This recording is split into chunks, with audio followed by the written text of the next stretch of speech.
Hello, everyone, and Pony, and welcome back to Fandom Fridays, where we proceed to check out all the fanfics that are not Pony related. Why? Because My Hero Academia is awesome, and I think you guys need another dose of cuteness. So, without further ado, my brother. Eri couldn't sleep. Her mind was running wild with a certain question that was on her mind. It was a question that bugged her ever since Aizawa read her that one book about a family going on an adventure. Question: where did I come from? The seemingly existential question was going to drive her mad. Where did all the little girls and boys come from? She asked herself. She knew that there usually was a mommy and a daddy, but where did the kid actually come from? She had to find out. She knew who to ask. Mirio laughed as he and Tamaki had discussed something amongst themselves. Eri wasn't really paying attention. She was more focused on her mission. She looked down. Misery wants to play with my tentacles again. Tamaki blushed and muttered as he shrunk in his seat. Man, he's relentless. Mirio said with a laugh. Eri hated that Nezri gets to play with Tamaki's tentacles, but Tamaki declined her attempts to play with them. That wasn't important right now. She tugged on Miriam's sleeve. Muriel turned to her with a signature smile. Yeah, Eri? Mm-hmm. Where does my niece come from? Eri asked. Tamaki let out a squeak before turning very pale and was crawling up in his seat.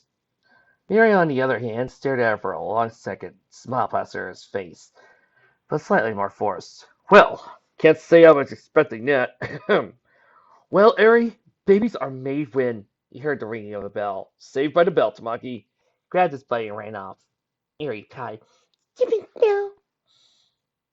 As he crossed her arms. That was very rude of that bell to interrupt their search. She got to find another option. Ashio ate from her bucket of popcorn and handed it to Araka, who ate it from as well. She leaned on her palm and smiled. Best show ever. Araka let him mumble as she laid her chin on her palms. Uh-huh. They were sitting near Heights Alliance, watching a personal favorite show, the Shirtless Midoriya Training Hour. You know, if you're not careful, I just might take him. Ashito grinned at her. Urako gasped, What? She saw her quick glance to the face of Volcano. Relax, Ashito patted her on the head. I won't actually do that, Chaco. I'm a good friend. She turned back to watch Midoriya do a backflip. It is tempting, though. Urako turned back to him as she took a swing of his wire. Yeah, I get. Eri looked at both of them in confusion.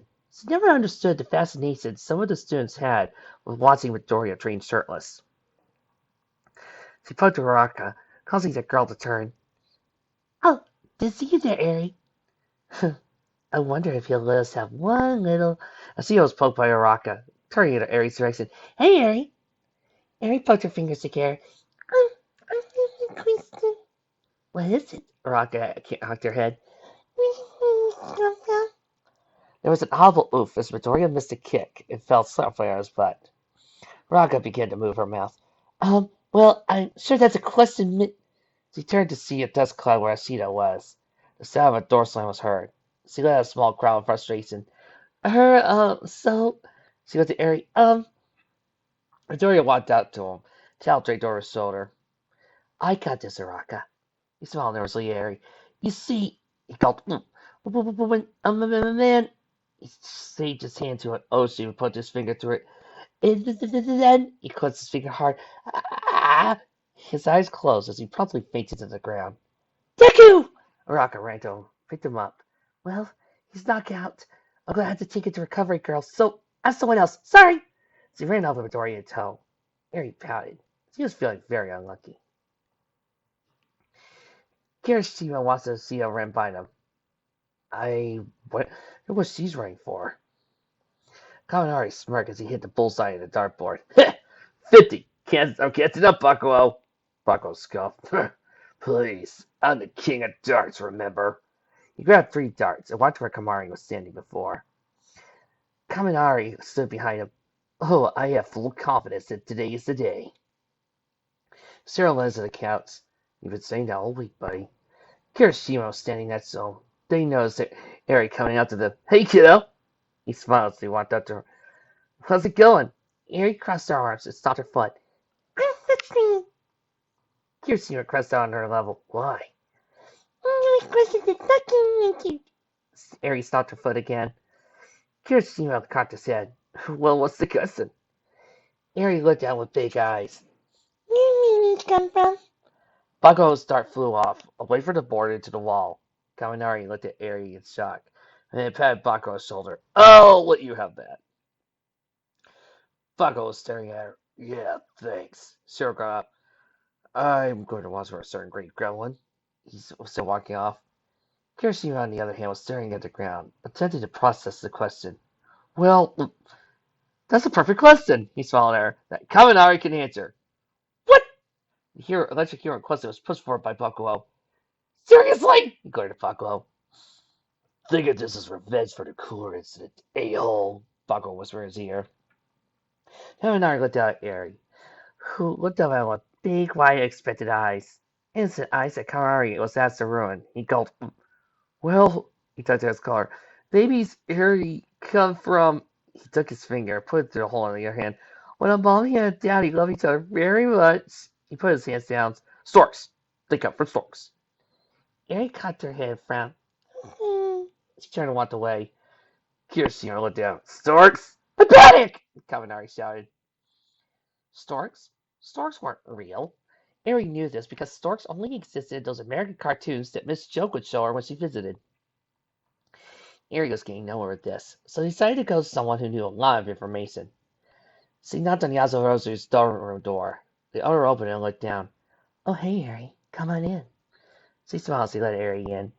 Todoroki had a textbook open as he lay on the floor next to the Creation Hero's bed. He gave a slight wave to Eri as the little girl sat on the bed. Eri looked at Yasurosu. Yeah, Momo? Yasurosu cocked her head. Everyone thinks to be dancing with Kristen. You should be smart, right? I've been told that. Yasurosu nodded. Where did babies come from? Todoroki slanted his head to his textbook and shot. Yasurosu stood back. Well, that's a question I suppose a lot of our people our age are comfortable with. She smiled at her. But if you wanted to ask, I suppose it wouldn't hurt to answer. She sat down next to Eri.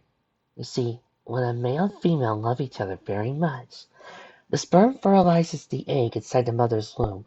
Then the zygote gets made. Do, do, do, do. The mother then goes through 3 trimesters of holding the embryo, wherein do, do, do, do. And then, when all is said and done, the mother goes to labor and out pops the baby. Yasurosu smiles. He put the puppets down. Eri cocked her head, blinked several times. She got a. She bowed before walking away. Yasurosu frowned before looking at the mortified Todoroki. You think I used too many big words? Todoroki stared at the puppets. I think the puppets were a little much. Eri slammed down on the couch in her room, crossed her arms. This isn't easy anymore. What did? Aizawa came from the little kitchen. She frowned up at him. I asked Yamamama where babies come from, but she used a lot of big words. Aizawa blinked, then sat down next to her. You asked the student this question. Seriously, but none of them need good answers. Eri pouted. Aizawa patted on her head. They're young, Eri. They aren't the best people to ask that question. He looked down at her. Personally, I think you're a little young to ask that right now. Wait a couple of years, and then ask me that question again, okay? Eri looked down. But I want to. She hit the couch with her little fists. Well, Aizawa let out a low sigh. How about this? All I'll tell you right now is that babies come from a mommy, okay? Eri frowned. She looked up at him. Can you ask this joke to make a baby so I can have a little brother? Aizawa caught that. Well, maybe later, okay? He got up. Come on, let's get you to bed. She put down her feet and headed towards her bedroom. Aizawa got off the couch. Teenagers weren't the best ones to act about the facts of life, but it would kill to see their reactions to their question. He picked up a storybook and headed to Eri's room. One down, thousands more to go. More adorableness.